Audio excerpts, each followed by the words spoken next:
Hey YouTube, today I'm gonna be recording you guys why you can't put a fan on a dimmer switch. Well, my fan is not on a dimmer switch, it is on the, switch right here, like this on and off switch, but,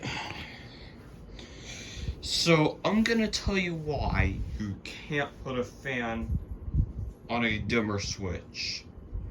That's just the reason because it will burn the motor out. Like here first, it gets loud enough, and then that can burn your motor out. Like if you dim it, it gets louder, then that could burn your motor out. Maybe it can cause a fire. Yeah.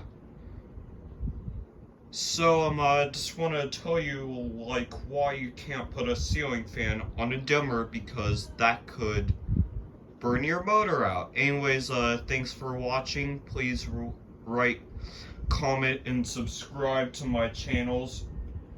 Don't leave rude comments at all. Anyways, thank you.